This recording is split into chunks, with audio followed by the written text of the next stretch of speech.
Hey everyone, Paul Johnson, Waconia, Minnesota, and the Laughing Trout Fly Tying Club. Today I'm going to be tying a parachute Adams. Tying parachute flies hasn't always been that enjoyable for me, but I found a couple things that have helped me tie them. It makes it a little bit easier. And with that, I'm a little bit more willing to tie them. So this is a Adams, parachute Adams. The tail is some brown and grizzly rooster hackle, a little bit oversized hackle. The body or the abdomen is superfine gray Adams dubbing. The post is white poly yarn, and then the wing is brown and grizzly rooster hackle. So let's get started. I'm going to put my hook in the vise, and this is a size 16 dry fly hook, a 1XL long dry fly hook. And that's kind of my standard. You can tie these in 14, 18s, 20s, 12s even if you want. One of the things that I've changed is I've started to use a gray tying thread. So I started it right at the 3/4 point on my hook. And then I'm going to lay a thread base back to the bend. And at the bend, I'm just going to make a little bit of a ball there with a few extra wraps of tying thread. As I mentioned, the tail is some brown and grizzly rooster hackle, oversized.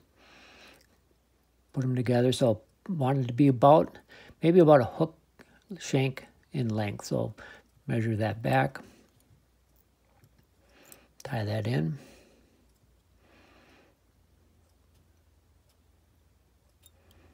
All right. At this point, we can come in and clip off those excess. I'm going to bring my thread back up to about that 3/4 point. And I've got a small clump of white poly yarn. And I'm going to lay it over the top of the hook. I'm going to come around, gathering wrap. I'm going to make 3 wraps in that direction. And I'm going to do 3 X wraps in the other direction. Okay. Now, I have found it to help a little bit if you make just a little bit of a thread dam right there. Okay. Now I'm going to drop my thread to the other side of the hook and the other side of the post. Stand it up. With my left hand, I'm holding the post up, and my right hand, I'm going to take and start wrapping around that post.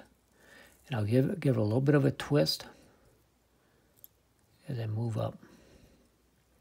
And then if it did this to you, you can just kind of come back and snug it all up. All right. Come back down. And then a couple X wraps in each direction. Now I'm going to go back to the bend, and I'm going to add the dubbing, so the superfine dubbing.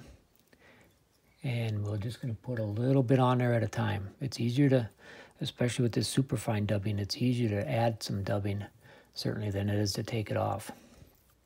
So I'll get a couple inches on my tying thread. And then I'm going to form a pretty smooth body. You can taper it a little bit from back to front. Take just a little bit more dubbing here.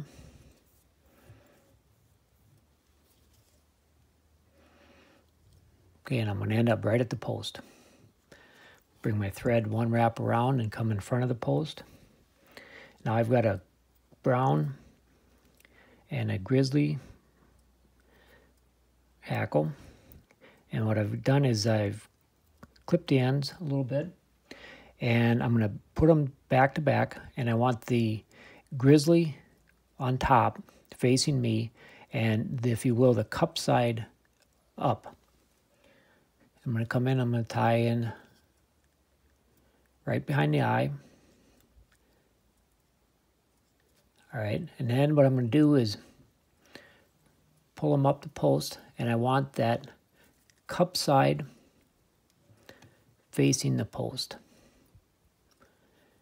Make some wraps up, and then again down.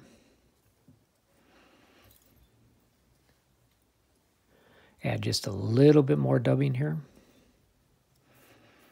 And here, you don't want to overdo the amount of dubbing that you put on there. And I'm just going to fill this in, starting right behind the eye, and then working back.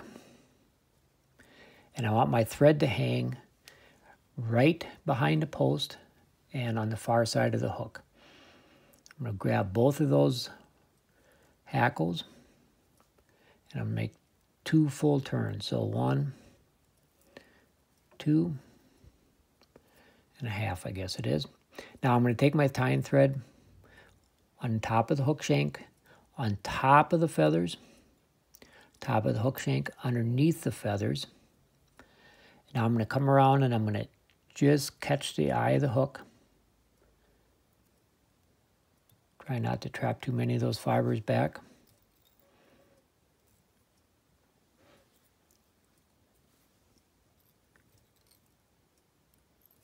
And then I'm going to put a couple half hitches in there. Now you could try to get some whip finishers in there with a tool. I found this is just a little bit easier, a little bit neater and cleaner. Come in and clip my tying thread, and then I can clip those hackle out of there. And then make sure my post is standing straight up, and I'll clip it about a hook shank in length.